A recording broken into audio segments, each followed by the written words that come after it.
Hey. Well, So, is this a test? nope. Okay. What episode is this? 12. Wow. Just old enough.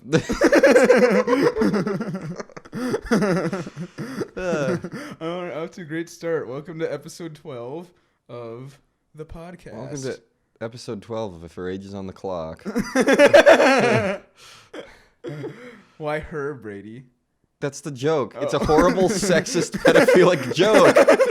The best ones are. Okay, well, we don't have anything planned today. So This one's going to be really off the wall. This is going to be a fuck. Well, let me look at some of my old... I got my credit card number stolen. Oh, yeah, this by a morning. man. By a man in Phoenix. Why a man, Brady? It could be a woman. Didn't you use he when you were texting? Yeah, I mean, because it probably is. I was mirroring. Well, I don't know. Okay, let me look at what I have in my Wow, notes. such a perfect laugh waveform. Isn't it gorgeous? Let's see. I have a little section in my notes called podcast topics. Here it is in my iCloud. But thing is, I haven't deleted any of them, so I don't know which ones of these we've already talked about. Oh, I'm sure a ton. Okay, I have... Or maybe none at all. Oh, shit. I want to talk about the dream I had a million years ago about, what's her name? I don't know because you said Emma Watson. It's Emma Watson, but it's not Emma Watson. And it's not Emma Stone. I don't think so. Let me look up Emma Stone again. Emily Blunt. Hold on. She's in a show called Scream Queens, and she's also in several other things, but I only know her from that. Let's see. Scream Queens cast. Oops, Don't sorry. footsie me, you little devil. Stop, I didn't mean to. It's Emma Roberts. Oh, yeah, see, I don't even know the name. See the blonde girl. Yeah, okay, she looks sort of I familiar. had a dream about her. Do you think we can find when I texted it to the group and I can read it live? No, it's so far back. Okay. in a basically abandoned Instagram chat. Okay, yeah, that's true. It's is derelict basically now. Yeah.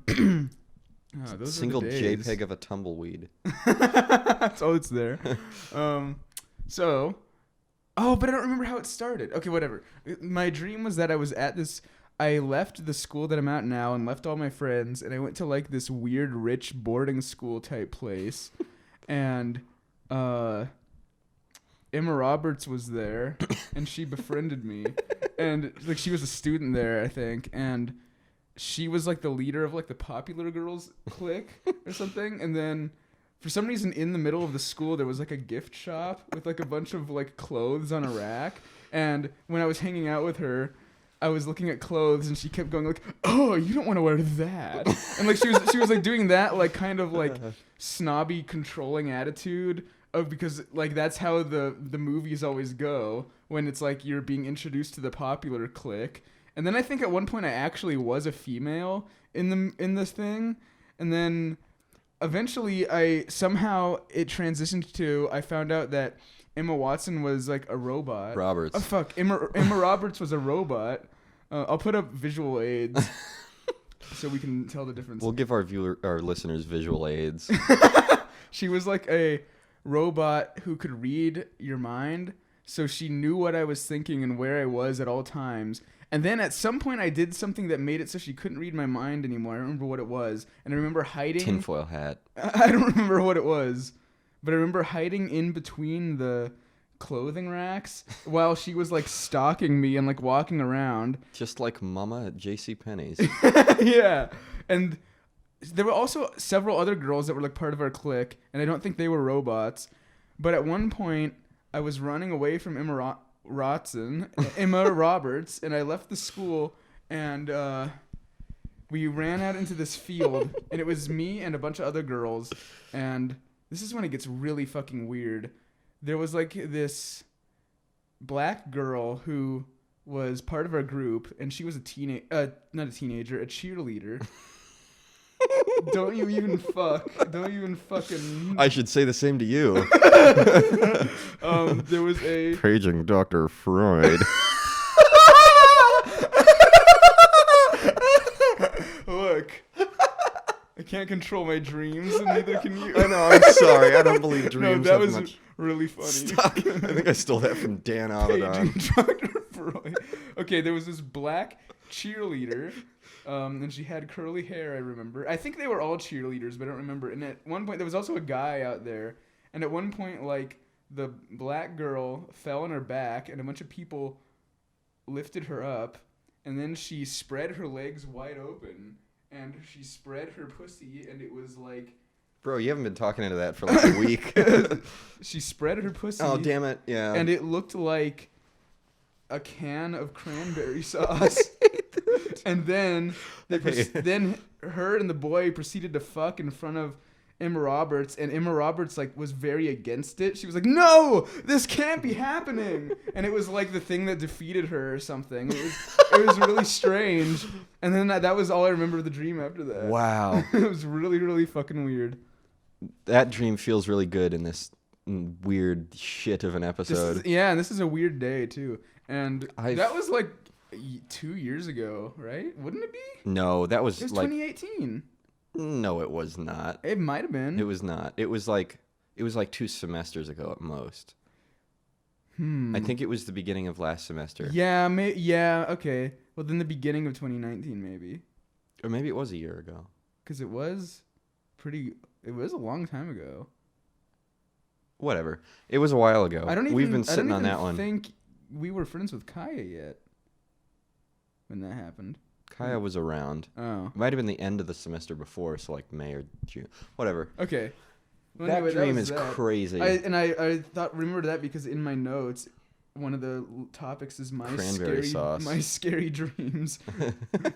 I hate, by the way, cranberry sauce that you have at Thanksgiving. Really? That comes out of the can. I don't know what it is about it. I don't like it. Oh, it's the best. I don't like it. I like the way it's cool. It looks cool when it comes out of the can and it's still shaped like the can. It's like Jell-O that is not beholden to tasting good. It makes it better. I don't know why. I love it. It's bitter and sour and, well, it's really sweet, but whatever. Let's see what else I have. I also have... We already went through posturing and death, and depression. And then I have the problem of people who have depression that is not apparently debilitating but still makes their lives miserable. And then I have Rosemary's Baby and Roman Polanski. Has-Been Hotel, which I think we talked about. A weird white supremacy website that I found years ago and still know about. And that's it.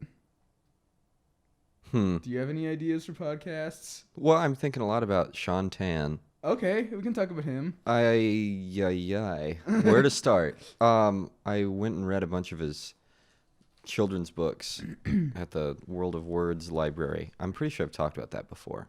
Yeah. I think we have. Yeah, we talked about that once. Mm-hmm. It's a really cool place. And I went there, and I'm trying to do something sort of like a wordless picture book for my thesis project.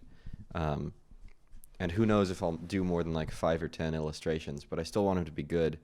And all of his have this quality to them that you see them and you're like, this is a concrete story that I'm looking at, and I don't have all the details. Mm-hmm. And it's really cool. And one of his books was called the King of the Birds or the Bird King or something, and it was a collection, like an annotated sketchbook, basically, a collection of his preliminary things and like his process notes. Mm-hmm. It was really, really cool. I always forget that reading about or learning how other artists think about what they're doing is sometimes more helpful than just observing their art. I love that. I love watching documentaries about like animators and stuff like that. Yeah, it's so cool. I need to do that more often. I think I'm going to look into that. He's like the only picture book illustrator that I sort of like look up to right now. I admire a lot of them. Yeah. But he's in your focus. Yeah, he's the one I can name immediately and know about. It's nice to have a guy like that in your brain. Yeah. Shaun Tan is my brain guy. Who's your brain guy? You're paying too much for brain. Let me grab my sketchbook because I wrote down some little excerpts from from his sketchbook. That's really cool. Oh shit! There it goes again. Wait, so you said his sketchbook is like published? He published. Here I am. Shaun Tan published a book of like his preliminary sketches and things, Ow. and he even expressed nice. I bumped my boo boo. Michael got a funny boner. I got a funny bone on my elbow. Elbone. It's this stupid nub right here, see? Yeah, that's not a good I nub. hate that. That's just lazy. Of all the nubs I've seen in my day, like that blank light switch. This isn't the same chair I was sitting in before because it didn't have this weird curvy arm. There's two varieties of chairs in this house, and they look really similar. Yeah. And I just grabbed one. Hmm. Let me read some of the things I wrote down if it's not too boring. No. It's just boring enough. Our famous dead air while I find Yes. my place. Oh, there was one book of his called Tales from Outer Suburbia. Mm. And it's really good. It's an anthology of little short stories. I love anthologies. Disparate but taking place in suburbia. I like it when anthologies all connect with one little detail. Yeah, this one was location, but other than that, they weren't really connected. Yeah. But there were really cool ones, like one called Eric, where it was about a foreign exchange student, but he was like this little tiny, like 3 inches tall. He just appeared as like this little flat stick figure-ish character He's with Flat like a Stanley.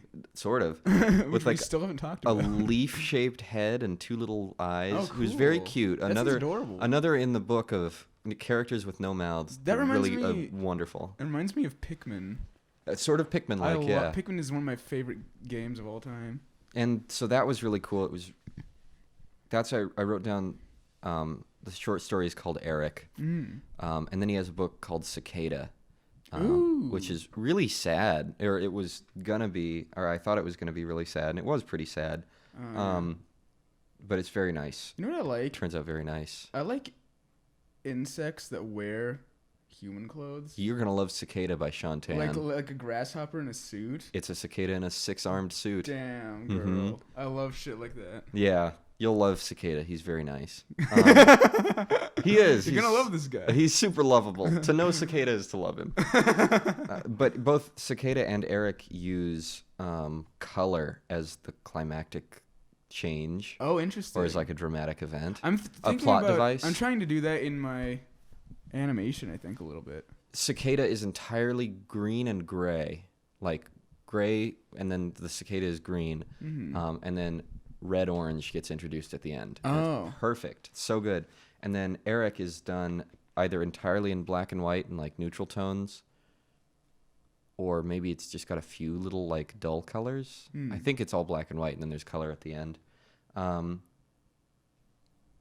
just some of the things I learned, or that like he said. In drawing, meaning can be constantly postponed. You can draw something and it never has to mean anything. It's enough that you drew it. Meaning can be constantly postponed. That's fascinating. And I Yeah, think that's true. I think it is too. And this was later in the same passage where he was talking about his process, because he's really open about he doesn't hardly ever have bolt from the blue moments. He always has to.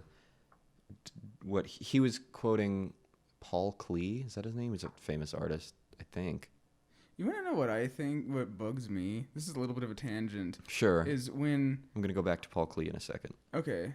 Well, you can go ahead with Paul Klee. I'll talk about this later. Oh, he just said the best way to, or like, the only way to overcome artist block is to start drawing, or the way he said it was take a line for a walk. Oh. Which I like. That I is think it's interesting. Yeah, just fucking do it. Mm-hmm. I think it's that, and I also... Something that helps me is, like, just watching things and reading things, and like even if it's not about the process, which I agree is helpful, it's like sometimes just absorbing media is the best thing you can do. I have another Paul Klee quote for you. Cool. Quote.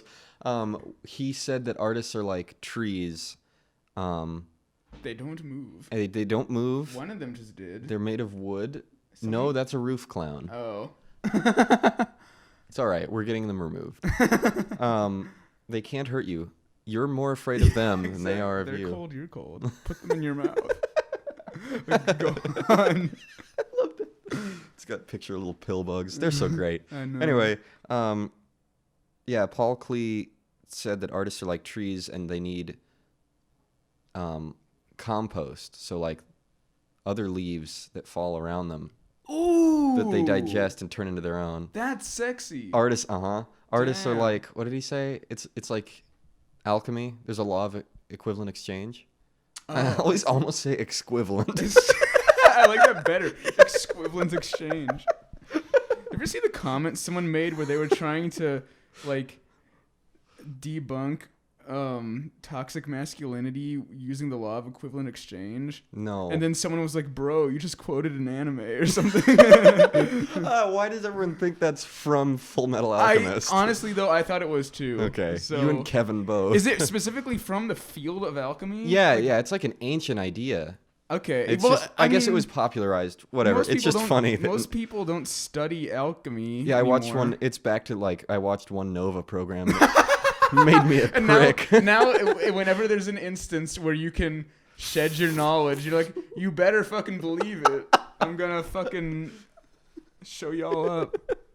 Yeah. No, I'm sorry. I do That's think it's okay. really funny though that everyone's like, yeah, No, it is. alchemy from Full Metal I Alchemist. guess that's the first place I heard it. Not alchemy, Yeah. but the equivalent exchange. The first place I heard it was from Full Metal Alchemist. I'm gonna read another Shaun Tan quote. Okay. He said, "This is about like taking a lion for a walk. Interesting or profound ideas can emerge of their own accord, not so much in the form of a message, but rather as a strangely articulated question. Wait, say that one more time? I didn't understand it. Interesting or profound ideas emerge not so much as a message, but rather as a strangely articulated question. So you can make a drawing and it doesn't tell you anything. Oh, it yeah. asks you something. I've heard those before, too. This is also kind of going back closer to the tangent that I wanted to get off on first. Shaun Tangent. Your screen go black. Yeah. Is that okay? No, will it cut the recording? No, just Oh. sleeping. Oh, okay. That's good. What was I going to say? Oh, yeah, the message thing. So that's one thing where I think... Okay, I'll just go straight into what I was going to say. Something that really bugs me, sometimes almost more than artists being pretentious, is people, especially non-artists, being pretentious about artists being pretentious. Have you ever Can noticed you that? explain? Like when people are like, a joke people always tell is like,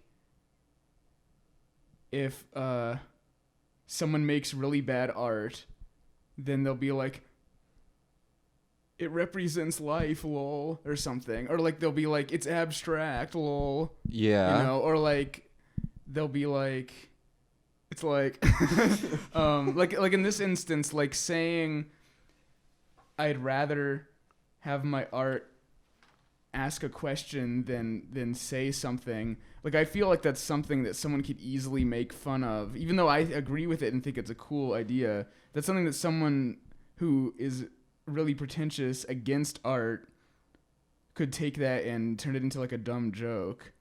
Do you know what I mean? Maybe I'm not explaining this. No, well. I get what you mean, but I think we do a lot of things that people could make fun of. Well, yeah, and I'm not saying we should even care. Well, we should care, but we shouldn't let it stop us. But I don't know. It's really just kind of just something I notice a lot. That people think they're so smart by trying to point out that some artists are pretentious. Yeah. You know, it's like that really bugs me, I think. It's like, It's like circular pretentiousness. yeah, Like yeah. being pretentious about pretentiousness. And so it goes. Yeah. I think that's like the path to maturity is not just an uphill. It's like a roller coaster, Oh, that's interesting. I Yeah. think. Yeah. And there are dumb little dips where you have the right amount of, just the wrong amount of knowledge and opinions that they like reach terrible conclusions. Oh yeah. And Like PragerU. They feel right. They feel Yeah. right. And then you'll find out something later on in life and you're like, oh, Yeah. that's not really how it is. Yeah. There's so many And things so that like goes. that where it's like I just took this for granted, and it's like I just took this as like a even what's his name was talking about this that writer that we both really like. and he wrote Infinite Jest. Oh, David Foster David Wallace. Foster Wallace, in an interview I was watching of him. To be fair, I've never read any. Me of his neither. Stuff. I just Okay. I like him. Yeah. An interview with him said. He said something about like he was talking about truths that we take or things that we take for granted that then later turn out to be false or something, or like things you take as absolute truths and then you find out later that it wasn't absolute or something like that. Like there are a lot of things like that like I've changed. Like the past like 4 years I've changed so much in my own mind, like my opinions on things and everything. I'd like to think I have too. Yeah. Yeah, what was I gonna say? I keep experiencing this thing where I had these these notions that I've had for as long as I can remember. Yeah. Like these ideas that I was taught. Yeah. And I just keep reaffirming them. Yeah. I'll come back. It's very circular. I come back around to them and I believe them again, but with a different and subtler meaning this time. Oh, me too. I do that too, and that's just kind of like not changing your idea, but like developing it. Totally. Making Yeah. it more mature. That's a really good way to say that. Yeah. Which I think is interesting. And I think one of the things that that's one of the reasons that I think it's so important to like have your own ideas and opinions challenged is because that's what's going to help you develop your ideas. That's what's going to help you take this and then look at it a different way and then come at it with like more nuance or whatever. No, I don't know if I feel like I sound like I'm just speaking bullshit jargon, but I'm not. Like I'm trying to say like an actual thing, you know. I get it. I was trying to come up with a metaphor about that today. Oh, really? Because I was thinking about another Shaun Tan thing. He was talking about how he gives. Well, I'm just gonna rattle off a few more quotes because I want them recorded. Yeah. When there's no set meaning in a drawing, there is an invitation to seek one. Oh, that's cool too. Which I really love. He said, fresh sketches to pin down the butterfly of the original idea. Huh. And I thought that got me thinking about, like, hold on, I'm getting a call. Ooh. Is it Obama? I'm not answering that. The call, but I will answer. No, it's not Obama. Oh. He's not here. He won't clap. Why even do anything? Anyway, that got me thinking about... Oh, he also said there's a directness to small drawings, and sketching is like fishing. And then I turned it into, it's all about throwing lines, waves, and serendipity. You wrote that part? Well, I just shortened his words. Oh. Throwing lines, serendipity, and waves. Waves was like a signal to say that sometimes putting a bunch of seemingly separate things on a page shows you that they're linked somehow that otherwise, he said, would have been lost beneath the waves. Oh, interesting. Of just like daily, not ineptitude, what's the word? Obliviousness. Mundanity. Yeah, ignorance. Daily mumma. Daily Mama. Welcome to the Daily Mama. That's a good title. Yeah. We can do a current events show. I like the Daily Mama as the name of this episode. Uh-oh. We have so many episode names. We've got I know, we've got so many episodes. Only 12. They all need mind names. You. Well, don't say anything cool. We got to use up our old ones first. There's leftovers in the we fridge. have a limited. It's not a non-renewable resource. Yeah. Brain. Yeah. Don't I know it? I was gonna say that I was thinking about the power of words and their disadvantages. Because he says that he'll do little drawings. So that was the small drawings thing. He'll do little drawings, and they ask a question, or they seem to have some sort of. They're clearly formed, but they're ambiguous. Yeah. And so he says that he likes to give them equally ambiguous titles. And there were really funny ones. Like one was The Water Woman, and the drawing was a woman in a floating, like, long canoe, and there was a rain cloud following her, raining into a ceramic pot in the back of her canoe. Cool. She was, like, drifting over a grassy plains region, and there were weird creatures underneath her. But it was just called The Water Woman. Yeah. It's very clear, but it's ambiguous. Or, like, one of them was called Penguin, but it was like this big mechanical penguin that was wind up. Oh, cool. One was called Furnace, and it was like a furnace creature. Yeah. So direct, but they don't really give meaning. Yeah. They just add to it. And then I was thinking about like, because he talked about pinning down a butterfly. It's such a weird, interesting, but I get it. Words are so specific. They're like a knife. Yeah. They're like a scalpel. David Lynch was talking about that too. I think we talked about that on the podcast. Yeah. And then like the concepts of these grand emotions that we all share are like, they're like nothing. Yeah. They're like smoke or like air. Oh, They're universal. Like you just talk about like love. Universal, but almost intangible. Like a scalpel's really good for some things. Yeah. But it's not good at. It's not. It doesn't work well with air. Yeah. It's just a useless interaction. Yeah. Sometimes. Yeah. Which is how I feel usually about writing. I don't feel like I can pin down what I want to say as well as I can with drawings. But that was really, and there's some metaphor there, but I haven't figured it out yet. I mean, the butterfly thing, I think what he's trying to talk about is just like when you have a really subtle, like very specific emotion that you're trying to capture and represent or something. And that's something I struggle with too. And something that I always notice with my art is that like, or not always, but a lot of the time, and it's something that's been frustrating to me, is when I have an idea of something I want to represent that I haven't exactly represented before, sometimes when I go to try to represent it, I fall back on all my old cliches and on things that are easy for me, and then that ends up obscuring what I originally wanted to portray. You know, I don't know if that makes sense either. This is the whole this whole podcast. I'm just gonna say things and not be sure if I'm making any sense. Why, Michael? I feel this way all the time. I agree. I understand. Yeah, I get that with my art so much. And there's so many things I want to do and try, and I want to do more abstract things, and I want to do things that people wouldn't expect would come from me, and things like that. Well, the other, I think you're really good at this. Just keep pushing yourself, and then part of falling back on what's comfortable or familiar to you is your voice, because part of your voice is what words you use. Yeah. And what words you use in art are the things that you draw. It's it's like a language. The visual language, and that's not wrong. I don't want to delete it and say that's not me anymore. Yeah. But I want to draw from it, but I still feel like my tendency is more to use it as a crutch sometimes. And that's just something, but I think the fact that I'm aware of it and I'm consciously trying to get out of it, I think, is at least a good thing. Because I think some artists will do that the rest of their lives, and their art will never change, and it'll just be boring. You know, even if it's interesting, like I think if your art isn't, if you aren't constantly reinventing yourself as an artist, then it's just gonna get boring really fast. I feel. Yeah, I think.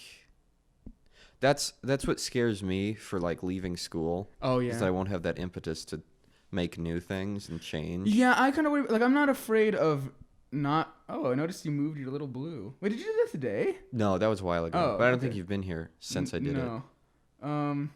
What was I saying? Oh, I'm not worried that I'm not gonna be doing creative things anymore after college. Like I'm always gonna be doing art, but I am afraid that I'm gonna have less of a incentive to experiment. But I guess I can give myself that incentive. Maybe fear of lacking an incentive is your incentive. Yeah, that's a good idea. And we're all just, it's the snake eats itself, the man suck his own dick. That's an Ouroboros. Yeah, I guess it is. I want to see an Ouroboros, but it's a man sucking himself, performing autofellatio. Be the change you want to see, Brady. Wow. This will be my magnum opus. Yes. This will be my magnum dong. Dick suck a kiss. Dick suck a kiss.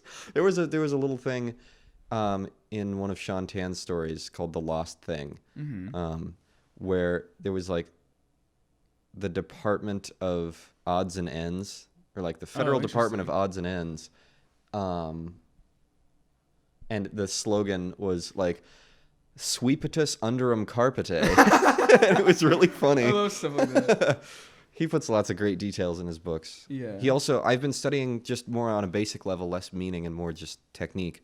He really likes to do compositions that have a ton of depth. Ooh. He did a few drawings. You know that one I did of the boy sitting on power lines?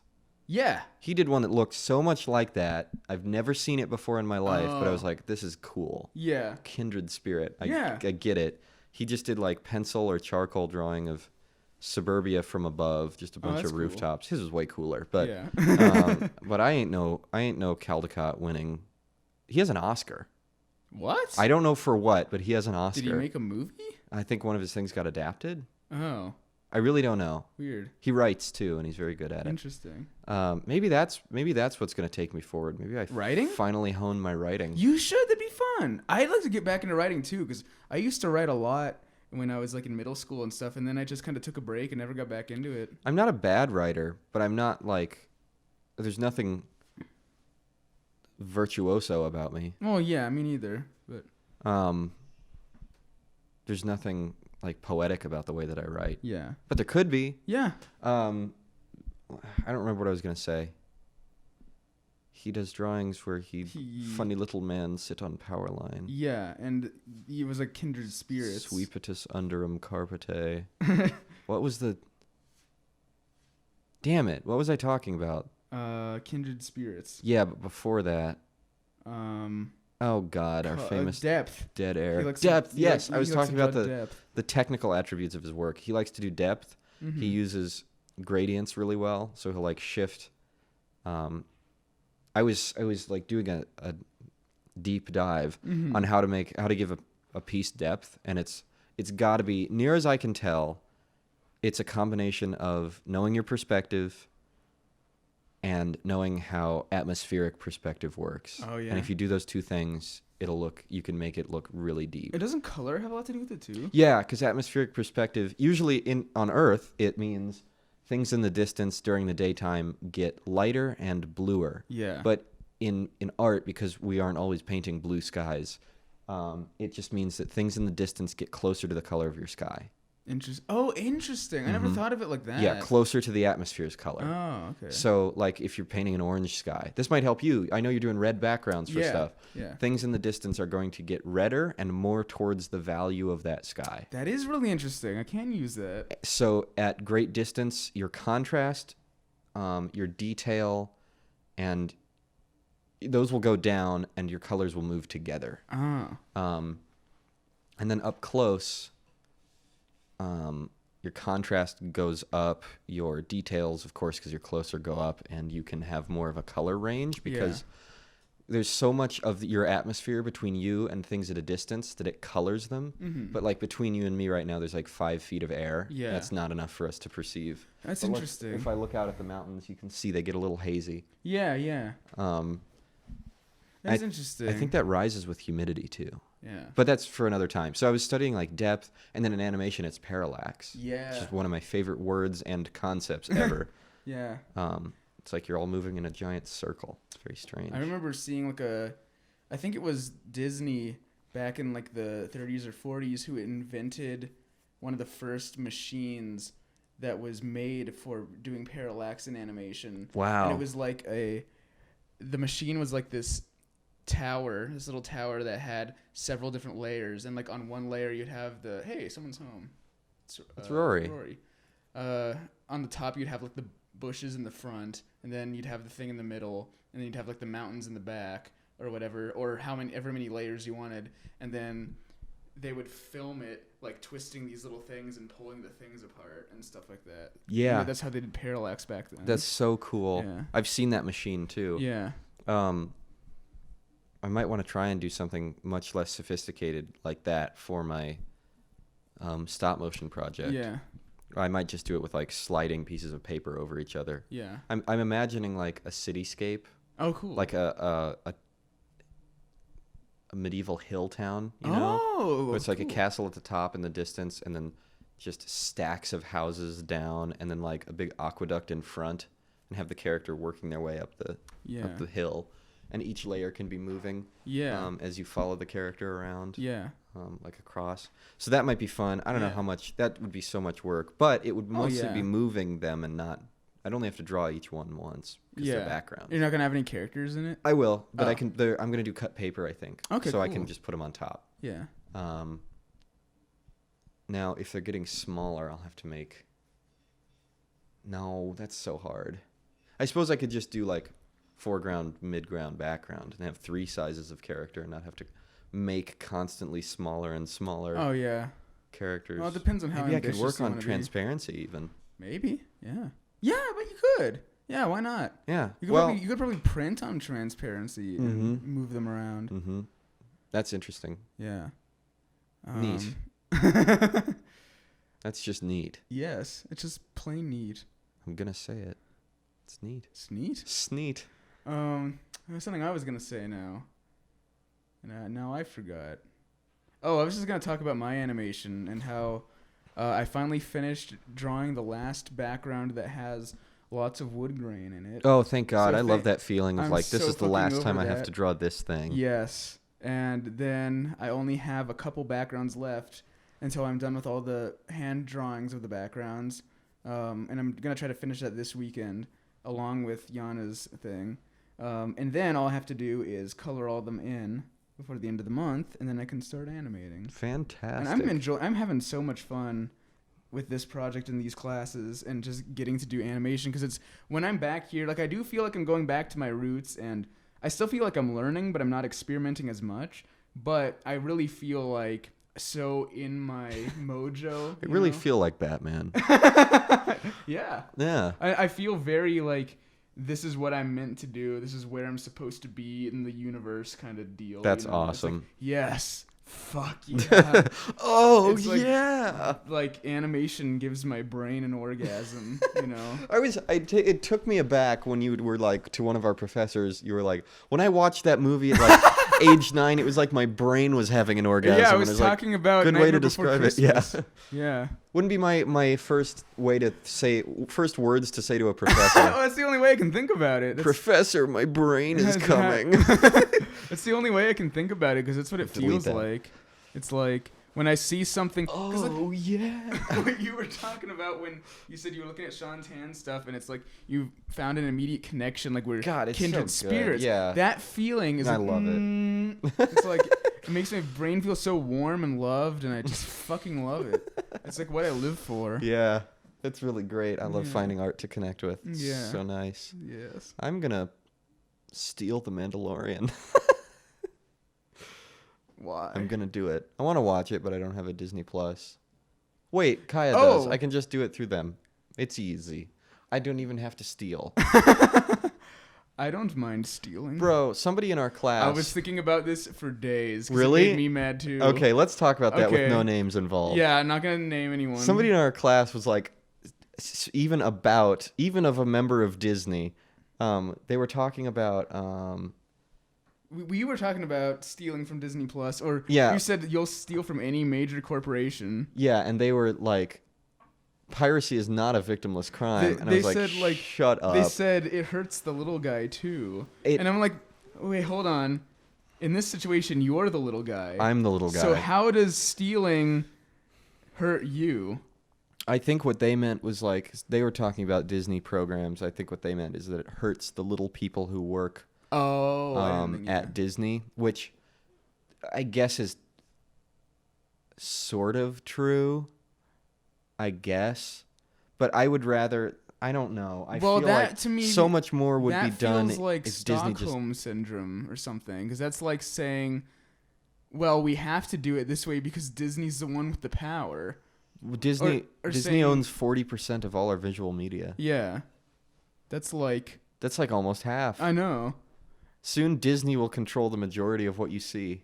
You know what's weird about that? It's like some things, a lot of people who are very defensive towards capitalism will say things like, well, we outlawed monopolies. And it's like, well, yeah, but sometimes things can still virtually be a monopoly. Sometimes things can still act as one. Yeah, just because they only own 49% of the industry Or have you ever heard doesn't of mean it's fine. have you ever heard of a concept of an oligopoly? That's what it's called. Yes, where everything is owned by like 4 corporations. Yeah. We're living in one. Yeah, I know. So it's like Um, that's virtually just as bad as a monopoly. This is how I feel about climate change too, and I'm all for everybody doing what they can. And like, I think the biggest thing I've ever done is I've stopped buying meat. Oh yeah, yeah, me too. I didn't even like. I was thinking That's about a that. Like, huge drain. That's a huge, has awful impacts on Earth. To buy like processed meat from great distances away. mm-hmm. I think I've heard one of the best things anybody can do is buy locally. Whatever you buy, I've heard buy it that too. locally, because then there's fewer transportation costs? I started not buying meat, but it wasn't because of the environment. It was just because I didn't want to eat meat as much anymore. It's just expensive and gets you sick if you do it wrong. Yeah, and you don't even need it too. One of the things, like, I can't really call myself a vegan because I eat egg whites, and every once in a while I'll have like a piece of chicken or something. Well, yeah. But I'm seriously like considering it, and I'm starting to I'm trying to train my body to not be so dependent, like my body and my emotions, to not be so dependent on food and on like certain food and meat and candy and all these things that I either ate when I was bored or I ate for social reasons, because it's like I have the individual agency to be able to stop and say, well, I don't need this, and it's not doing anything for me except for feeding my addiction and making me feel good in the moment. Addiction. Yeah. Anyway, I agree wholeheartedly. I also have not given up meat. I'm not even vegetarian because I still eat meat occasionally. I think I have chicken in the freezer that my mom was like, here, do you want this? And I was like, sure, but I didn't buy it. Yeah. If I go out to a restaurant or if someone gets pizza that has pepperoni on it, I'll eat it. I found a new I will vegan not restaurant. buy it. Oh yeah. I forgot what it's called though. Wow. So I'll have to find it again. It'll be just like the first time. Yes. Damn it! I was gonna say something. Sorry. No, it's all right. My tofu has been getting squished for 41 minutes. Oh, I forgot you were making that. Yeah. I'm gonna go unsquish the tofu and start marinating it. Shall we pause? We shall pause. Okay. Get wonky on your phone. All you have to do is send fun to 99711. Wonky is so hilarious. Remember, just text fun to 99711. Get the latest chart hits with the ish. Choose up to 8 downloads and subscribe for $7.99 a month. And we're back. Welcome back. And more tofu than ever. There he goes. Look at him. Who do you think he is? It's Shaun. He's a great guy. We made tofu, and I was going to tell Mike. It was very good. Since he's always asking about things that have stuck with me, like little sentences and phrases. I remember one time, one of my younger cousins was, I was thinking about outing him, but I don't think I will. Okay. He's in high school right now. But this was when he was like 6 or 7 or maybe 8, I don't know, something like that. And his dad, so my uncle, was getting sort of exasperated that he kept using too much toilet paper. And so he said to him, he was like, pretend it's Russia and you only get 3 squares. And I think about that every time I wipe. Yeah, that's a good way. Mm-hmm. I don't actually only use 3 squares. Square If rations. the poop calls for more, I use more. I'm really bad at that. I think I'm kind of wasteful on the toilet. I need to think But your about ass my actions. sparkles. I need to think about my ass on the toilet. Well, I was going to talk about... bro, Sorry. that's picking up. Sorry, I had a thing in my tooth. I can offer you toothpick. No, I got it. All right. We were talking about me rhyming. Yeah, And a I book. remembered a book that I had when I was little called The Hungry Thing. And it was about this little purple dinosaur monster that it was actually really well drawn and cool. And he was just called The Hungry Thing. And he walked around town with a sign that said, "Feed me." And he would go up to people and people would offer him different food. And I don't remember, I think he refused a lot of the food except for, it was like all he wanted was the cookies at the end or something. And like, there was a weird line in that book that stuck with me forever. And it was like, the whole thing rhymes, but there was like one rhyme that said, "How about some rice?" said the baby sucking on ice. And then it showed a drawing of a baby sucking on a giant ice cube. That's very on brand for you. Yeah. That's amazing. Anyway, I loved that book. Do you have any childhood books? God, now it's like I've never read once in my life. We had one called Put Me in the Zoo. Mine are If You Give a Mouse a Cookie. Yeah, I had that. The Hungry Hungry Caterpillar. Yes. I swear to God, I can feel and taste that book just thinking about It it. tastes like paper. Yeah, it did back then too. Mm-hmm. No, but like I have a distinct memory of the way that foods depicted in that book Oh, yeah. crunch and taste. That's I think I saw interesting. like a little animation of it one time. Oh, I think that, yeah, I think so. I think and so too. it forever is in my mind that everything in there has a taste. I had this book about the solar system, which is why I know all my planets. Oh my and God. They have a distinct like feeling to them. It's so strange. Reminds me of something. Before we were on the podcast, we were talking about That's what I want to do to children. I want to give them distinct feelings. You've come to the right place. We were talking God, about... that could ruin my career, what I just said out of context. Should we edit it out? I can edit a whole thing out. Do you really want to give them that power? No, I think... Let's say, fuck it, I don't want you to hire me anyway. If they take it that seriously... That's the kind of thing. That's how I usually think. And maybe I'm not right. And Of course I'm not being serious. Yeah. But, I mean, that's not going to stop people from being stupid and thinking anything is serious. But it's like those are the kind of people I don't want in my life anyway. And I feel like there's enough people. That's how I typically think about like stuff like that. When I'm telling like a joke about racism or sexism or something, it's like I know in my heart that I'm a good person, and I know that if someone is intelligent enough to see through an obvious joke, then that's the kind of person I want to be around. But, yeah, I don't want to accidentally ruin your life with my with your values and beliefs. Yes, exactly. Exactly. Well, I was just thinking, like, great, I've given us a topic. Cool. I was just thinking, like, sorry if you had something to say. I don't remember. Okay. Yeah. I was just thinking, like, this podcast is not meant for kids. Yeah. Because I guess if it. The reason I was thinking about this is because I'm working on... Well, I want to do children's book illustration. Oh, yeah. And so it would be weird, but strangely on brand for, like, child media artists and animators to have weird tendencies. I feel like there have been examples of that before. I wish everyone could see my face. I'm not... Wait, what are you talking about? You were like... who was it? Maybe I'm just thinking of that one guy who liked feet that made iCarly. Dan Schneider? Yeah. You're talking about the tendency of, like, cartoonists to be pedophiles? No, that's too broad. That is too broad, but I did hear an interesting theory, and it was someone... Because the Ren and Stimpy guy did. That's who I'm thinking of. All right, I'm cherry picking. I think I saw a meme about it online. It stuck in my head. But oh. Well, one thing that I think it was someone who had been harassed by that guy said they had a theory that the reason it seems to be common within animation is that cartoonists have like a childlike kind of tendency or something, which I don't really know if I agree with that. Yeah, I'm gonna strike that whole comment. We can leave it in, but I don't agree with that. I've been thinking. I don't like when people are like. It was this one stupid Tumblr post that was like, if I were a children's show animator, I would simply not be a pervert. And I was like, bro, that's such virtue signaling. Yeah, give me examples. Yeah. Well, it's also, I think. Well, their name was Toe Sucker. Put your shirt back on and take off your shoes. My thing, what I was gonna say was there is an abundance of pedophilia in Hollywood.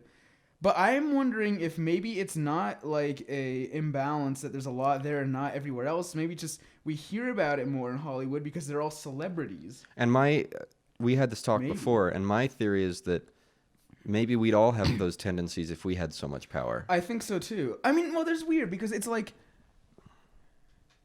it depends also what you mean, because I think there's also a difference between someone who like is attracted to 8-year-olds and someone who's taking advantage of minors. Oh, I was talking about like sexual assault cases and things, okay. Like Weinstein and stuff. Oh yeah, sexual assault. Pedophilia, I feel, is more like a sort of that's a born mental disorder, mental thing. But then you can also like argue that like the tendency to sexually assault people is sometimes caused by a mental disorder, maybe. Yeah, maybe so. But I do think absolute power corrupts absolutely. But I think also what I've kind of learned over the years is that people who assault people, it's usually an attempt to have power. So maybe when you're put in a position of power, you feel like your power is being threatened constantly now that you have something that other people want. That's an interesting point. And so maybe it's like the taking advantage of people is like a way of self-reassurance that I'm still the powerful one, I'm still the boss, I'm still the the big guy who gets what he wants kind of thing, you know. I think that might be part of the psychology of like Hollywood elitists, or elites, I guess is the actual word, who rape people. Can I go back to my pedophilia joke? Yeah. I think it was just in bad taste.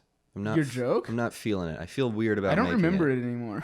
I was like, I want to make children feel ways. I don't know. But it was I think made in it's like a funny. sexual context. Yeah. But my actual goal with like children's books is that sense of wonder that I had when books made me feel these weird, inexplicable ways that were very specific and I can't feel again. Yeah.